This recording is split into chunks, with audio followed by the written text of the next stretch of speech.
একজন দার্শনিক বলেছেন পৃথিবীটা যেন থাকার জায়গা নয়, এটা আমাদের আশাটা নাই। পৃথিবী ছেড়ে আমাদেরকে একদিন চলে যেতে হবে। পৃথিবীটা যদি থাকার জায়গা হতো তাহলে আমরা হযরত আদম আলাইহিস সালাতু ওয়াস সালামকে পেতাম, হযরত নূহ আলাইহিস সালামকে পেতাম।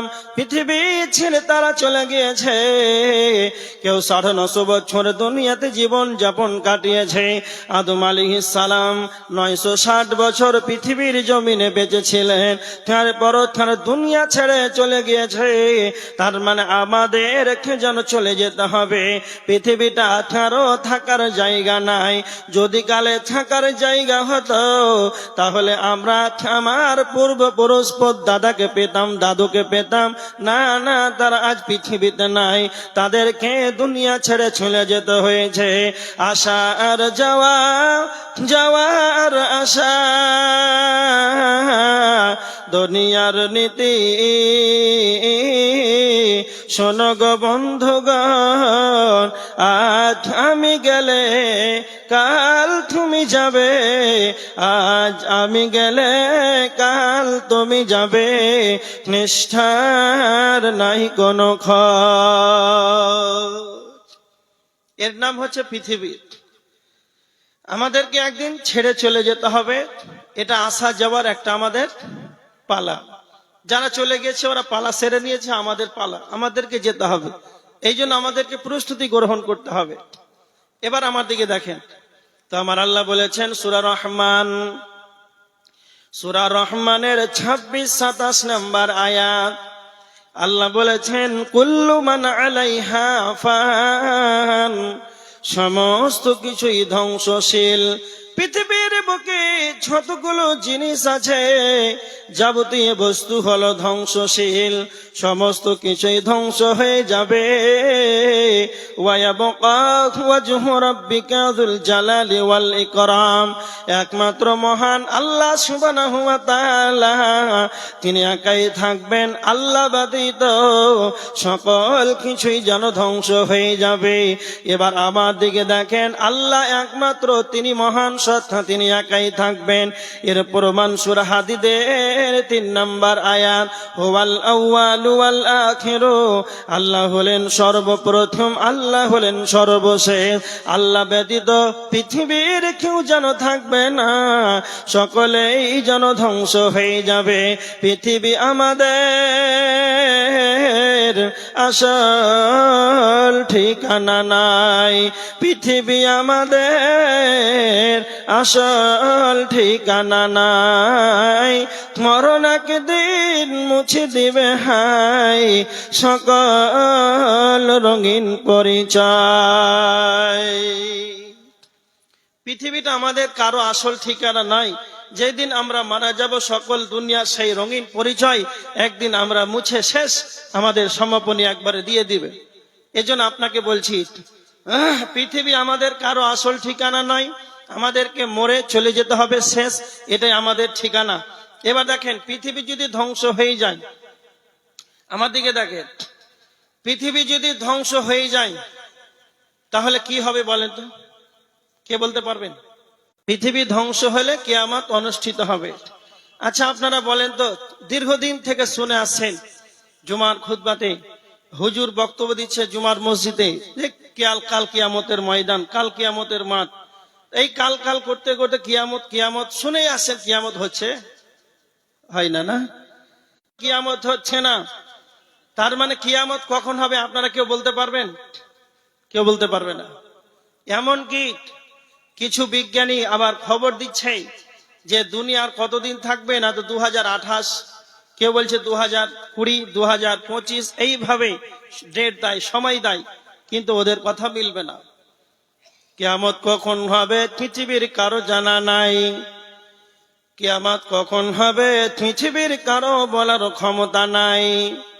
মক্কাবাসীরা বিশ্ব নবীকে, নবী মুহাম্মদ সাল্লাল্লাহু আলাইহি ওয়াসাল্লামকে মক্কাবাসীরা এসে বলতেন, সূরা আরাফের 187 নম্বর আয়াত, ইয়াসআলুনাকা আনিস সাআতি আইয়ানা মুরসাহা। হে নবী মুহাম্মদ, আপনি বলেন কিয়ামত কখন হবে, কখন কিয়ামত হবে। আপনি তো শুধু বলছেন কিয়ামতকে ভয় করো, কাল কিয়ামতের ময়দানে কিয়ামত কিয়ামত সম্পর্কে আপনি আলোচনা করেন, মানুষকে ভয় দেখান, তো আপনি বলেন কিয়ামত কখন হবে। কিন্তু বিশ্ব নবীকে যখন মক্কাবাসীরা প্রশ্ন করতেন কাল কিয়ামত কখন কিয়ামত হবে, কিয়ামত কখন হবে, এমন কি বিশ্ব নবী মুহাম্মদুর রাসূলুল্লাহ সাল্লাল্লাহু আলাইহি ওয়াসাল্লাম তিনিও জানতেন না। কেমন জানতেন না? একদিন জিবরাইল নবী মুহাম্মদ সাল্লাল্লাহু আলাইহি ওয়াসাল্লামকে এসে বলছেন, মুহাম্মদ আপনি বলুন কিয়ামত কখন হবে। বুখারীর 50 নম্বর হাদিস। জিবরাইল নবী মুহাম্মদকে যেন প্রশ্ন করেছে, হে নবী মুহাম্মদ আপনি বলেন কিয়ামত কখন হবে, কবে কিয়ামত হবে। তখন নবী মুহাম্মদ বলেছিলেন, তুমি যেমন আমাকে প্রশ্ন করো কিয়ামত কখন হবে, যেমন প্রশ্নকারী জানে না, যেমন প্রশ্নকারী জানে না কিয়ামত কখন হবে, অনুরূপ যাকে প্রশ্ন করা হচ্ছে সেও জানে না কিয়ামত কখন হবে। তার মানে নবী মুহাম্মদ জানতেন না কিয়ামত কখন হবে। সঙ্গে সঙ্গে আল্লাহর পবিত্র কোরআনের আয়াত নাজিল হয়ে গেল, সূরা আরাফের 187 নম্বর আয়াত। হে নবী মুহাম্মদ, কুল ইন্নামা ইলমুহা ইনদা রাব্বি। হে নবী মুহাম্মদ আপনি বলে দেন কিয়ামতের জ্ঞান, কিয়ামতের খবর স্বয়ং আল্লাহর কাছে রয়েছে। কিয়ামতের খবর পৃথিবীর কারো জানা নাই। কুল ইন্নামা ইলমুহা ইনদা রাব্বি। কিয়ামতের খবর স্বয়ং তুমি বলে দাও মহান আল্লাহর কাছেই রয়েছে, পৃথিবীর কারো জানা নাই কিয়ামত কখন হবে। এটাই শুধু শেষ নাই, আল্লাহ সুবহানাহু ওয়া তাআলা বলেছেন সূরা নাসিয়াতের ভিতরে, আল্লাহ বলেছেন মক্কাবাসীরা নবীকে প্রশ্ন করতেন, ইয়াসআলুনাকা আনিস সাআতি আইয়ানা মুরসাহা। এটাই শুধু শেষ নয়, সূরা কিয়ামার ভিতরে এসেছে, সূরা নাসিয়াতের ভিতরে এসেছে, স্বয়ং আল্লাহ বলছেন ইলা রাব্বিকা মুনতাহাহা। এ খবর কিয়ামতের জ্ঞান স্বয়ং আল্লাহর কাছে রয়েছে, পৃথিবীর কারো ক্ষমতা নাই। এবার আমার দিকে লক্ষ্য করেন, সূরা আরাফের ভিতরে আল্লাহ বলেছেন কিয়ামতের খবর আমার কাছে। সূরা লুকমানের 34 নম্বর আয়াতের প্রথম অংশে আল্লাহ বলেছেন ইন্নাল্লাহা ইনদাহু ইলমুস সাআ। কিয়ামতের জ্ঞান স্বয়ং আল্লাহর কাছে রয়েছে, পৃথিবীর কারো জানা নাই। আমাদিকে লক্ষ্য করেন, 5টা বস্তু, 5টা জিনিস পৃথিবীর কারো জানা নাই, কেউ বলতে পারবে না কখন কিয়ামত কখন হবে। 5টা জিনিস পৃথিবীর কারো বলার ক্ষমতা নাই। 1 নাম্বার হলো কিয়ামত কখন হবে মহিলাদের সন্তান ছেলে নামে, এটা কারো বলার ক্ষমতা নাই। আগামীকাল কি উপার্জন করবে এটা কেউ বলতে পারবে না।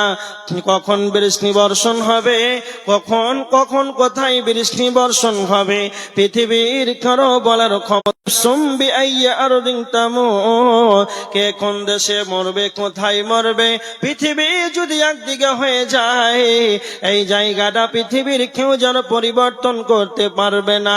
কে কোন দেশে মরবে আল্লাহ জায়গাকে তা নির্ধারণ করে রেখেছেন। তার মানে 1 নাম্বার কিয়ামত কখন হবে এটা কেউ জানে না, এবং 2 নাম্বার বৃষ্টি কখন বর্ষণ হবে কেউ জানে না। মহিলাদের হেমেন সন্তান ছেলে নামে, এটা পৃথিবীর কারো জানা নাই। নাম্বার 4, আগামীকাল কি উপার্জন করবে এটা কেউ বলতে পারবে না। কখন কে কোথায় মরবে, কোন দেশে মরবে, এটা কেউ যেন বলতে পারবে না। এজন্য আল্লাহ সুবহানাহু ওয়া তাআলা সূরা আনআমের 59 নম্বর আয়াতের ভিতরে আল্লাহ বলেছেন ওয়া ইনদাহু মাফাতিহুল গায়বি লা ইয়ালামুহা ইল্লাহু। ওয়াদের চাবিকাঠি স্বয়ং আল্লাহর কাছে রয়েছে, গায়বের খবর স্বয়ং মাবুদের কাছে রয়েছে, পৃথিবীর কারো বলার ক্ষমতা নাই কিয়ামত কখন হবে।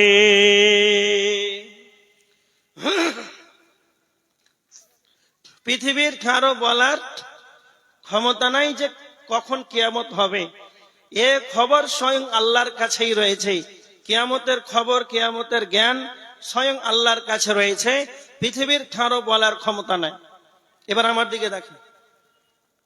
আচ্ছা, কিয়ামত কখন হবে এটা তো কেউ বলতে পারবে না, তবে কখন হবে, কি বার হবে আপনারা জানেন? শুক্রবারের দিন হবে, সঠিক উত্তর। এটা ঠিক আছে। কখন হবে, কত সালে হবে, কয় তারিখে হবে, এটা কেউ জানতে না, এটা কেউ বলতেও পারবে না। আচ্ছা ধরেন আপনাদের এই গ্রামে জলসা হবে, তা আপনাদের গ্রামে একজন সাদাসিধে গ্রামের মানুষ, খুব একটা বুদ্ধি নাই, অল্প বিবেকের মানুষ, হুঁশ বুদ্ধি কম, এরকম মানুষ থাকে না, থাকে না? ও শুনেছে যে আপনাদের গ্রামে জলসা হবে, তো বিশ্বাস করে না। হ্যাঁ, 27 তারিখ ডিসেম্বরে জলসা হবে, এটা বিশ্বাস করে না। তো যখন এই 25 তারিখ 20 তারিখ যখন বাঁশ খুঁটি প্যান্ডেল কাপড় সব পড়ে গেল, তখন সে 20-21 তারিখে এসে ভাবছে যে জলসা হবে নাকি, মানে ওই আলামত গুলো দেখছে আর ভাবছে হবে নাকি। 25 তারিখে যখন একবারে প্যান্ডেল রেডি, তখন একটু করে ভাবছে যে হ্যাঁ জলসা হতে পারে। 26 তারিখ দেখছে একবারে স্টেজ একবার রেডি তৈরি হয়ে গেছে, তখন সে ভাবছে হ্যাঁ জলসা হতে পারে, মানে আস্তে আস্তে ওর সন্দেহটা কাটছে। আর 27 তারিখ যখন দুপুর 12টা 1টার পরে যখন মাইক বাজতে শুরু করেছে, তখন ও হুঁশ আর বুদ্ধি কম, তখন তো সে বুঝতে পেরেছে আরে জালসা সত্যি তো হচ্ছে, তার মানে তার সন্দেহটা সব কেটে গেল। এবার আমার দিকে লক্ষ্য করেন, তার মানে ও জানে জলসা হবে, বিশ্বাস করছিল না, কিন্তু আলামাত গুলো যখন দেখছে সে বুঝতে পারছে কেন জলসা হতে পারে। 25 তারিখ গেল, 26 তারিখ গেল, 27 তারিখ যখন 12টা 1টার পরে যখন মাইক যখন বেজে উঠেছে, তখন সে বুঝেছে জলসা হচ্ছে। অনুরূপ বিশ্ব নবী বলছেন উম্মা কিয়ামত কখন হবে পৃথিবীর কারো বলার ক্ষমতা নাই, কেউ বলতে পারবে না। কিন্তু তোমরা মনে রেখে দাও, আমি নবী মুহাম্মদ তোমাদেরকে বলে গেলাম কিয়ামত কখন হবে এটা কেউ বলতে পারবে না, কিন্তু আমি তোমাদের মাঝে আলামত গুলো বলে দিলাম। যখনই তোমরা আলামত গুলো দেখে নিবে, তখন তোমরা বুঝে নেবে কিয়ামত যেন তোমাদের সন্নিকটে চলে এসেছে। এজন্য বিশ্ব নবী মুহাম্মদুর রাসূলুল্লাহ সাল্লাল্লাহু আলাইহি ওয়াসাল্লাম কিয়ামতের আলামত গুলো শুধু বলে গিয়েছেন, কিন্তু বলে যায় নাই কত সালে কিয়ামত হবে। বিশ্ব নবী মুহাম্মদুর রাসূলুল্লাহ সাল্লাল্লাহু আলাইহি ওয়াসাল্লাম কিয়ামতের আলামত গুলো শুধু বলে গিয়েছেন। বিশ্ব নবী বলেছেন উম্মাহ তোমরা যদি সব চাইতে বড় কিয়ামতের আলামত যদি দেখতে চাও, তাহলে তোমরা নবী মুহাম্মদকে দেখো।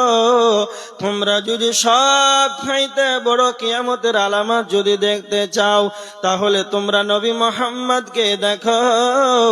আমি হলাম নবী মুহাম্মদুর রাসূলুল্লাহ, আমি হলাম তোমাদের শেষ নবী, আমি হলাম তোমাদের আখির জামানার নবী। আমার ঘরে কোনো নবী রাসূল আসবে না। তোমরা ভেবে নাও আমি নবী মুহাম্মদ পৃথিবীর বুকে আগমন করেছি, তার মানে কিয়ামত তোমাদের নিকটে চলে এসেছে। আমি নবী মুহাম্মদ আগমন মানে কিয়ামত তোমাদের সন্নিকটে চলে এসেছে। আল্লাহর নবী বলেছেন আমি আর কিয়ামত কতটা দূরত্ব রয়েছে। তিরমিজি হাদিস রয়েছে, বুখারী তো হাদিস রয়েছে। বিশ্ব নবী বলেছেন বিসাবাবাতি ওয়াল উস্তা, আল্লাহর নবী দুইটা আঙ্গুলকে ইশারা করে বলেছেন এই শাহাদাত আঙ্গুল তর্জনী আঙ্গুল আর এই তর্জনী আঙ্গুল আর শাহাদাত আঙ্গুল কতটা দূরত্ব রয়েছে, না তো এতটা দূরত্ব। নবী মুহাম্মদ বলেছেন উম্মত এই আমি নবী মুহাম্মদ আর কিয়ামত যেন এতটা দূরত্ব রয়েছে, তার মানে আমি পৃথিবীর বুকে আগমন হয়েছি, তার মানে কিয়ামত তোমাদের সন্নিকটে চলে এসেছে।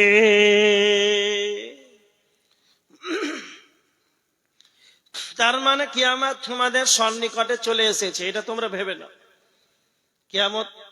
আচ্ছা আল্লাহ রাসূল এই সামান্য এই কথাটা বললেন যে এই তর্জনী আর এই শাহাদাত আঙ্গুল এই দূরত্ব কতটা, তার মানে কি কালকে কিয়ামত হয়ে যাবে? 100 বছর পরে হয়ে যাবে? আল্লাহ রসুল 1450 বছর আগে কথাটা বলেছেন। হ্যাঁ, তার মানে আল্লাহ রসুল উদাহরণস্বরূপ বলেছেন যে হ্যাঁ একবার নিকটে, তোমরা ভাবো না যে একবার দূরে আছে, কাছে চলে আসছে। এবার দেখেন আল্লাহর নবী বলেছেন, আমি হলাম কিয়ামতের সবচাইতে বড় আলামত। 1 নাম্বার হলো। 2 নাম্বার আল্লাহ বলেছেন ইকতারাবাতিস সাআ। আল্লাহ বলেছেন সূরা কমারের 1 নাম্বার আয়াত, কিয়ামত ঘনিয়ে এসেছে। ওয়ানশাক্কাল কমার, চন্দ্র যেন 2 টুকরো হয়েছে, চন্দ্র যেন বিতীর্ণ হয়েছে। আল্লাহর নবী মুহাম্মদ সাল্লাল্লাহু আলাইহি ওয়াসাল্লাম যখন 40 বছরে নবুয়তি পেলেন, দ্বীনের দাওয়াতি আরম্ভ করে দিলেন, তখন মক্কাবাসীরা বেঈমানেরা যখন নবী মুহাম্মদকে মানতে পারে না, তোমাকে আল্লাহ নবী করেছে এই কথাটা যখন বিশ্বাস করতে পারছে না, তখন সেই কাফিররা বলে, ও নবী মুহাম্মদ, তুমি যদি নিজেকে নবী বলে দাবি করো, আল্লাহ তোমাকে নবুয়ত দিয়েছে এটা যদি তুমি মনে করো, তাহলে চন্দ্রটাকে তুমি 2 টুকরো করে দেখিয়ে দাও। নবী মুহাম্মদ দোয়া করলেন আল্লাহর সুপারিশে, আল্লাহ তখন তার দোয়াকে মঞ্জুর করে নিলেন। আল্লাহ সুবহানাহু ওয়া তাআলা এই নবীর কথাতেই যেন চন্দ্রটাকে 2 টুকরো করে দিয়েছেন। তার মানে কাফেরদেরকে দেখিয়ে দিলেন ইনি হলেন শেষ নবী, নবী মুহাম্মদ। তার মানে কাফেরেরা অবিশ্বাস করেছিল ইনি নবী নয়, এজন্য চন্দ্র যেন 2 টুকরো করা হয়েছিল। তো আমার আল্লাহ বলছেন, বান্দারে ইকতারাবাতিস সাআ, কিয়ামত তোমাদের সন্নিকটে, কিয়ামত ঘনিয়ে এসেছে। তার মানে চন্দ্র যেন 2 টুকরো হয়েছে, এটাও যেন হলো কিয়ামতের সবচাইতে বড় আলামত। এটাও যেন কিয়ামতের একটা আলামত, চন্দ্র 2 টুকরো হয়েছে। আর কি দেখতে পাবে? তিরমিজির হাদিস, হাদিস নাম্বার 2205 নাম্বার হাদিস, হযরত আনাস রাদিয়াল্লাহু তাআলা আনহু তিনি বর্ণনা করেছেন, বিশ্বনবী বলেছেন, ইন্না মিন আশরাতিস সাআ, কিয়ামতের নিদর্শন হলো। বিশ্বনবী 5খানা কথা বলেছেন, তোমরা যদি কিয়ামতের আলামত যদি দেখতে চাও, ইন্না মিন আশরাতিস সাআ, কিয়ামতের নিদর্শন হলো ইউরফাল ইলম ওয়া ইয়াযহারাল জাহাল, মূর্খতা বর্ষণ হবে, শিক্ষিত কমে যাবে, দ্বীনি শিক্ষা উঠে যাবে, ভিন ধর্মের শিক্ষা যেন উঠে যাবে, আর মূর্খতা যেন বর্ষণ হবে। আচ্ছা আপনারা বলেন, আল্লাহ রসুল বলেছেন শিক্ষা উঠে যাবে, আর বর্তমান শিক্ষা কমছে না বাড়ছে? জি, এদিকে দেখেন, শিক্ষা কমছে না বাড়ছে?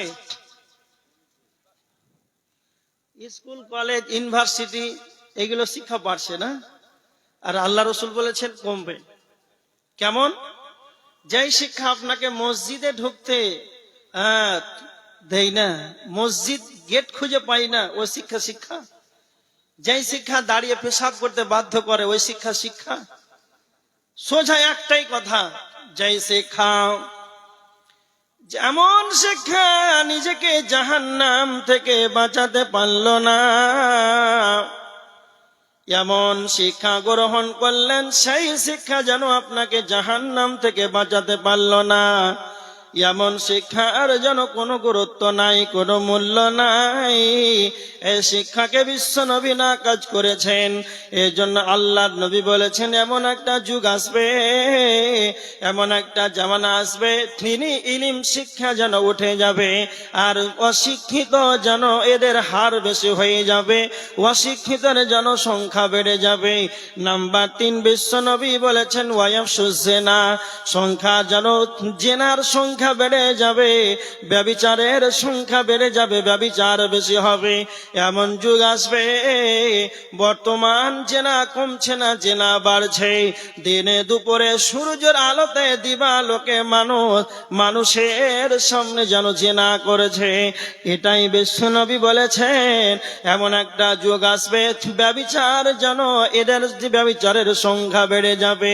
এমন একটা সময় আসবে, গাভী যেমন ষাঁড় যেমন গাভীর সঙ্গে মিলামেশা করে, একটা ষাঁড় যেমন গাভীর সঙ্গে মিলামেশা করে, ওই ষাঁড়ের সামনে যদি আমি প্রধান বক্তা আব্দুল কাইয়ুম যাই, আপনাদের মসজিদের ইমাম যাই, জলসার সভাপতি যাই, এদের ইমাম সাহেব যাই, তাহলে তাকে ওই ষাঁড়টাকে যেন লজ্জা লাগবে না, তাকে যেন হায়া লাগবে না। কেন? তার মানুষত্বর জ্ঞান নাই, তার বিবেক নাই, এই কারণে যেন সে মানুষের সামনে যেন মিলামেশা করে। এমন একটা যুগ আসবে, মানুষ যেন পশুর নাই হয়ে যাবে, মানুষ যেন পশুর মতন হয়ে যাবে। দিনে দুপুরে সূর্যের আলোতে দিবালোকে মানুষের সামনে, হেডমাস্টারের সামনে যেন সে মানুষ দিবালোকে জেনা করবে। বর্তমান সময়টা যেন চলে এসেছে। এটাই বিশ্বনবী বলেছেন, কিয়ামতের আলামত যদি তোমরা দেখতে চাও, তবে তোমরা দেখে নাও, জেনার জনসংখ্যা বেড়ে যাবে। আল্লাহর নবী বলেছেন 4 নাম্বার যেন মদ্যপান বেড়ে যাবে, মদের হার যেন বেড়ে যাবে। আগে বর্তমান এখন দেখেন, মানুষ দিবালোকে যেন মানুষ গ্রামে মরে, যেন রাস্তার ধারে, যেন বাজারে মানুষ মদ্যপান করেছে। এমন একটা সময় আমরা দেখেছিলাম ছোটবেলায়, মানুষ ভুট্টার জমিতে, একবারে পাটের জমিতে, মাঠে, বাগানে চলে যেত মদ পান করার জন্য। মানুষ গোপনে যেন মদ পান করত, আর এখন মানুষ প্রকাশ্যে যেন মদের ভাটি খুলছে, আর মানুষ প্রকাশ্য যেন মদ পান করেছে। এই জন্য বিশ্বনবী বলেছেন, উম্মত তোমরা যদি কিয়ামতের আলামত দেখতে চাও, তবে দেখো মদ্যপান বেড়ে যাবে। 5 নম্বর বিশ্বনবী বলেছেন, ওয়ায়াকসুরান নিসা, মহিলাদের সংখ্যা বেড়ে যাবে। মহিলাদের সংখ্যা বর্তমান বেড়েছে। আপনি স্কুল যান, কলেজ যান, ইউনিভার্সিটি যান, আপনি রেল স্টেশন যাবেন, এয়ারপোর্টে যাবেন, টুকটুকিতে যাবেন, বাসে যাবেন, যেখানে যাবেন মহিলাদের সংখ্যা যেন বেড়েছে। এটাই বিশ্বনবী বলেছেন, উম্মাত ওয়ায়াকিল্লার রিজাল হাত্তা ইয়াকুনা লিখামসিনা ইমরাতান কাইয়্যিবুন, 50 জন মহিলা হবে কিয়ামতের মরবে, 50 জন মহিলা হবে আর 1 জন পুরুষ হবে। তখন তোমরা ভেবে নেবে কিয়ামত তোমাদের সন্নিকটে চলে এসেছে। কিয়ামত কখন হবে পৃথিবীর কারো বলার ক্ষমতা নাই, কিন্তু বিশ্বনবী 5টা আলামতের কথা বলেছেন। যখন শিক্ষা উঠে যাবে, মূর্খতা বেড়ে যাবে, মদ্যপান বেড়ে যাবে, জেনা যেন বেড়ে যাবে, মহিলা তোমরা এগুলো দেখতে পাবে, ভেবে নাও কিয়ামত তোমাদের সন্নিকটে হাজির হয়েছে।